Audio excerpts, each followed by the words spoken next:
Hey guys, what's up? It's your boy Oblay, Onyxe Blay, as you already know. I know it's been a huge minute since I did a chatting with Oblay, but I'm here to talk to you guys about some stuff. But before we get started, I just want to quickly say thank you so much for all the support my subscribers have given me.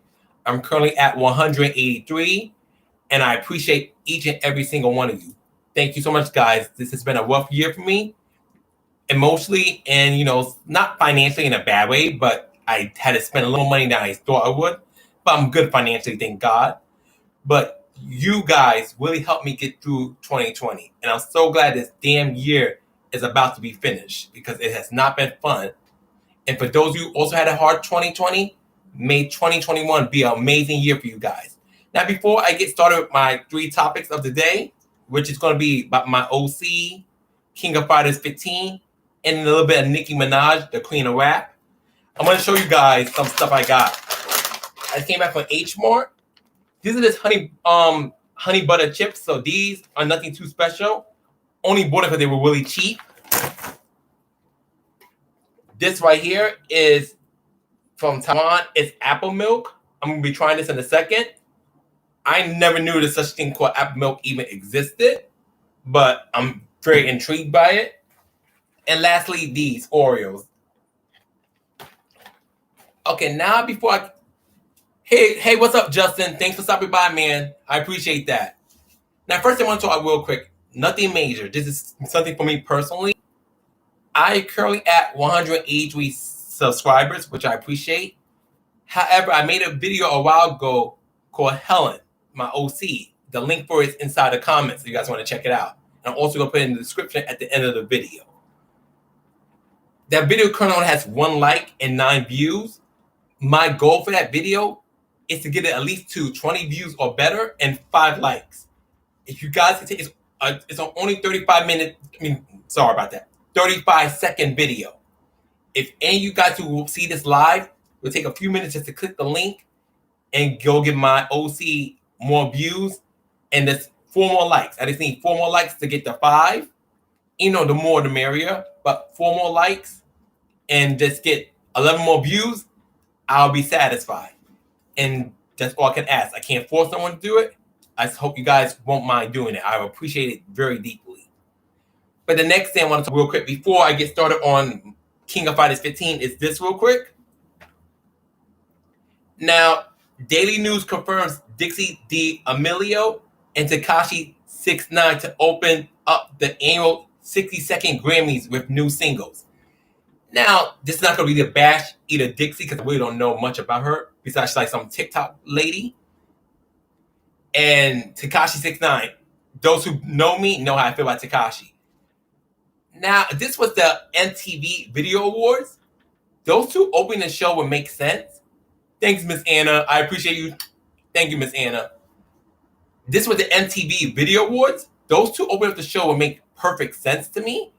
But because it's the Grammys, it's kind of odd. But I'm not going to just throw shade at Dixie because I don't know nothing about Dixie. But Tekashi 6ix9ine seems like a really weird pick. Only I can think of with that, the MTV just want more eyes on, not MTV, the Grammys want more eyes on this show that's coming up in 2021. Because honestly, that's such an oddball pick to me. But anyways, I just want to give my quick thoughts on that. I'm going to move on to now King of Fighters. Thank you, Justin. I'm glad someone gets it. King of Fighters 15. But first, let's try this apple milk and see if I like it. Oh, shit. Honestly, this is not bad. It has an apple feel to it, but it does taste like a milk as well. It's like an apple milkshake. I honestly was expecting the worst from this, but it's not bad. Very good. If everyone goes to H Mart on 34th Herald Square, definitely recommend this. I paid $3 for this. No, not $3. Actually, that's wrong. I paid $2 for this. Very good. Very good. Now, King Fighters 15. Those who fucking know me know how much I love King of Fighters. I love the KRF series since I first started playing it in King of Fighters 99. I was introduced to it actually in Capcom vs. SK2, but I was a lot younger and I really didn't understand Capcom vs. SK2 were two different companies playing their characters in one game. I honestly thought for a while it was a new Street Fighter game I just wasn't aware of. Then someone finally explained to me, no, Capcom vs. SK2 are two different companies playing their fighters against each other.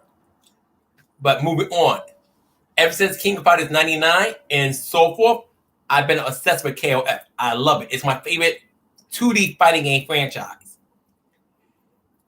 So, and I was pissed upset. A lot of you guys will know because it took SK forever to finally give us concrete King of Fighters 15 news. And we're like, what the fuck? At one point, I honestly thought SK abandoned it. But now, thank God, like a month ago, we got confirmation that the first official trailer for King of Fighters 15 will be out January 7th of 2021. I have been counting the days because I am so hyped for that game, y'all. Words cannot describe how hyped I am to get my hands on. Not to get my hands on, eventually I'll get my hands on it when it comes out officially, but to see that trailer. I even asked my boss for that time off. My boss, unfortunately, which is for good reason, said, no, Onyxe, we need you here that day. Sorry, Onyxe, you're going to have to work. I'm like, okay. I was a little bummed, but then got my job. It does have like a lot of downtime at it. So I guess I could watch the trailer while I'm at work. I just can't give you guys my thoughts on it after I get home from work. So I hope you guys look forward to that. But the characters I want to see, besides my girl Zarina, I hope Luong returns. I hope Sylvie Paula returns. I'm pretty sure Sylvie's coming back. I hope to see Alice again and Ramon. And I really want to see Loveheart back, but because SK gave the rights to the company that originally owned Loveheart, she's gonna come another K9999 situation. K49, I don't know why I said it like that. K49 situation where SK acts like she doesn't exist. But at least I pray they kept Moo. But if they didn't, because honestly, I'm not feeling the idea of a whole Samurai Showdown team in King of Fighters 15. Because allegedly, thank you, Justin. I appreciate it, man. I'm glad you do too. I know it's not super popular, but I like doing it every now and then to you guys. It also helps build my confidence and just to keep my viewers to know, see a little more insight of me outside just playing Tekken and Agents of Mayhem. So besides the obvious, like the game having beautiful graphics and good netcode, because people like King of Fighters 15's netcode is ass, forget about it. So I'm praying to Jehovah God that the game has a really good netcode, but a very unique roster too. And I know people saw the preview art of Kyo Kusanagi, Benimaru, and Shunei. Shunei really didn't get a design change, which I'm actually disappointed about. But I'm guessing SK didn't really know how to play with his design, so they said, no, screw it. We're going to keep it the same. But I think they should have tried something unique because people were not really fond of Shunei's design in King of Fighters 14. But I'm hoping maybe this gameplay will be really good and SK people will gravitate towards Shunei in terms of because he is the protagonist of this saga. We don't know the name of it yet. We call it a Verse Saga, I guess. But he is the protagonist of this saga. But I hope to see my girl Zarina again, Luong, Alice, Sylvie, Moi Moi. And I would like to see Vanessa come back, Blue Mary, Ramon. And I wouldn't mind seeing Seth, Lin, Mei Lee as well. But we know SK is really just trying to have more a focused roster for King of Fighters 15 based on the interview they did a while ago. So I'm hoping that it's not a boring roster, but it's a very unique roster too. Similar to like King of Fighters 11, which had an amazing roster, despite a lot of fan favorites not being absent for that game. I just know this much, my share knew better not be absent. So I just hope the game has a really good design. And overall, I'm just really, really excited to see that trailer January 7th. I really am. So I'm going to move on to my next topic real quick because it's not meant to be a super long chat with Oblay. It's about Twitter stuff and also the whole Cupcakes diss track, How to Wob. First and foremost, I want to say that was an awesome diss track by Cupcake. Cupcake did yes, Mai's that girl. She really is, Justin. Cupcake is an amazing rapper, and I hate the fact that so many people sleep on Cupcake.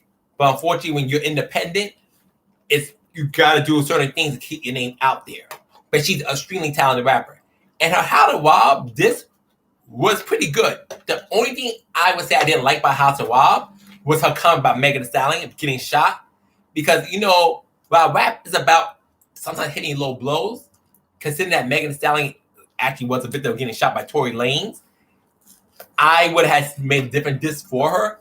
But overall, How to Rob was good.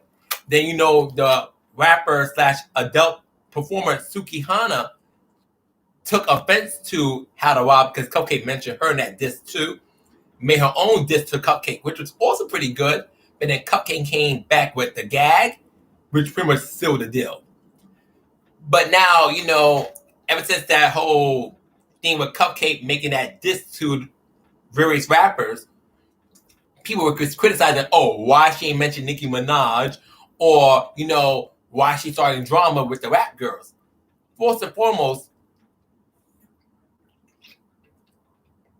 I don't think it started drama. It's just, it's just showing her talent, showing her what she can do. And Cupcake's always been that more on the controversial side of rapping, whereas, a lot of these rappers are more mainstream. And so they're not as controversial because it's going to mess with their public image. But I don't think it was overall a bad thing, and I liked it. I think it was really good, and I hope people gave it a listen. And I just really hope people do support Cupcake outside of messy rap songs, because she's a legit, very talented. But now I want to get back to my girl, Nicki Minaj, the queen of rap. Yesterday, she took a picture on her Instagram. You guys can go to her Instagram and literally see it. Excuse me. It's with her and her husband, Kenneth Petty. Very nice picture. Kenneth is holding Nicki B around her. Nicki's wearing a very beautiful dress. And, people are going to say whatever. And I get that, despite the fact that, his history, his alleged history, because his victim says one thing, a lot of people say another, so I'm not going to get into it. If you want to know what I'm talking about, just DM me on Twitter, and I'll explain it more, but I'm not doing it here. People, not all Barbs, but a lot of Nicki fans and Barbs, since Nicki and Kenneth Petty came like boyfriend and girlfriend, way before they got engaged and eventually got married, a lot of Nicki's fans were not too fond of Kenny.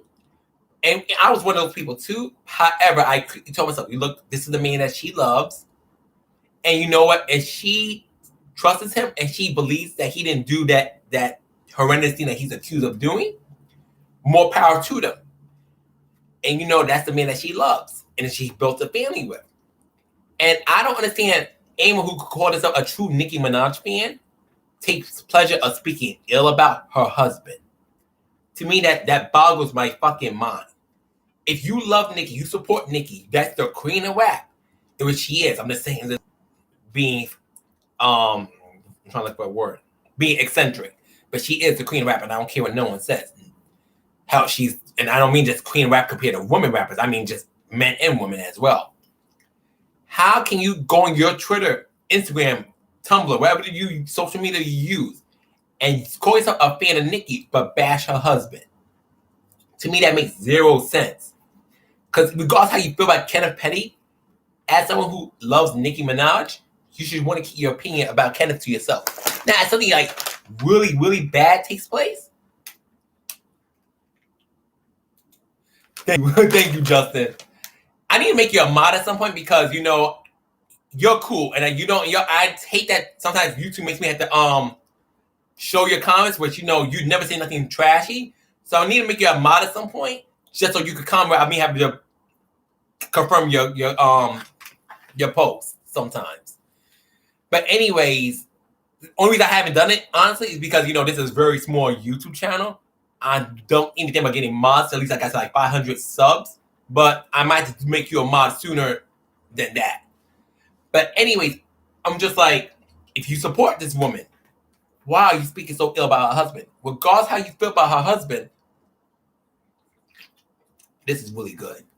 Regardless how you feel about her husband, out of your love and respect for Nicki Minaj, you should just like, you know what? I'm not fond in your head. Like, I'm not fond of this man. I wish you could have picked someone better. Whatever you're thinking. But because you are a genuine fan of her, you keep that shit to yourself. You don't post it on social media. You don't post it on your troll account. you don't post it on your non-safe for work account. You just keep that to yourself and continue supporting, or just be silent. And another thing I want to speak about rap real quick too. And this is not about Nicki Minaj anymore, honestly. It's about Megan Thee Stallion. I understand, you know, and I like Megan, so it's not to bash Megan Thee Stallion either. But ever since she did that song WAP with Cardi B, a lot of the barbs and some like local rap fans turned they turned really sour towards Megan. And because I didn't feel like, you know, first she pretended to be Nicki Minaj's friend to get the Hot Girl Summer collab. Then after, you know, that happened, Megan Thee Stallion, I guess a couple months later, I believe, or maybe a year.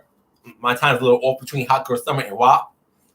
But those who know, she collabed with Cardi B. And honestly, I like WAP and I like Hot Girl Summer. I like WAP a little more, but I like both songs with Megan and Nicki, and then with Megan and Cardi. And I don't understand how that one collab turned so many people against Megan, because I don't think it was her being two-faced. I think she's just being a businesswoman. She saw Cardi, and thing is, Megan had said to day one she wasn't neither Team Nicki or Team Cardi. And if I had to choose, I think she's a lot more closer to Nicki, but she had no issue with Cardi B at all. So I was shocked when people became like, "Oh, I don't know why that girl is doing. How can she do a song with Nicki then turn around and do a song with Cardi B?" Megan Thee Stallion had nothing to do with that situation, and I guess a lot of bars felt betrayed when Megan Thee Stallion made WAP with Cardi. And ever since then, I'm constantly seeing on my feed, not every bar, because not all the bars, obviously. I'm not going to go cap like it is, but a lot of bars, because I follow the mutuals on Twitter, do not like Megan Thee Stallion, and they call her horsey. They really tease her. They speak very poorly on her ever since WAP happened, and they can constantly want to see her downfall. Because I heard something about Good News. You know, Good News, which is the Megan Thee Stallion's first official album, it did well, but it took a good a week or two for it to really get the sales that it needed, which is not the end of the world to me. Just because your sales weren't phenomenal on upon release, it does well over time. I think that's a win. And a lot of them want to see her album flop because her association with Cardi B. And I feel like that's ridiculous. And you don't like the woman, that's fine. Just don't support her. But don't wish ill on her. Don't compare her to being a whore because she collaborated with a rapper you despise. Like when Barb's talk about Cardi, to a certain degree, because sometimes I do feel like it's extreme, I get it. You know, that's why I stay out of it, because I don't agree with all of it, but I get it. But when it comes to Megan Thee Stallion, it's like, what the fuck? It blows my mind sometimes because I'm like, you know, yeah, she collaborated with Cardi, but Megan Thee Stallion has not said nothing negative about Nicki. And if she has, someone please leave it in the comments if she ever has, and I will apologize. And I'm a man of admit if I'm wrong, I'm the most humblest motherfucker. I will apologize so fast and multiple times. But I don't recall Megan saying anything negative towards Nicki Minaj, even after she worked with Cardi. She's been neutral since then, which is fine. I have no problem with that. And the whole Megan Thee Stallion Asian doll situation, I'm gonna front. I don't care. So I'm not going to, I just brought it up just for those who wonder. Yes, I know about it, but I don't care to talk about it. So that's all I really want to say, guys. I might be doing one more chatting with Oblay before the new year begins. Don't hold me to it though, but I'll try to do at least one more. I don't know why I did peace sign already. Just one more chatting with Oblay before 2021. Of course, upon 2021, I will be continuing the chatting with Oblay series, but I'll try to do one more for 2020 if God's willing. Anyway, guys, Justin, Miss Anna, I love you guys both. Thanks for stopping by. And for those who support, also stop by for the chat, I appreciate you too. Thank you so much. Thanks to my 183 subscribers. I'm about to end the stream. But before I do, don't forget to come back in a few minutes and check the links below. It's nothing major. There's probably two different links. One for my Helen video and another one about the Grammys for those who missed out earlier in the show. Love you guys. Peace and take care. And I look forward to an amazing 2021 with you guys. Please stay safe and treat others the way you want to be treated. Peace out.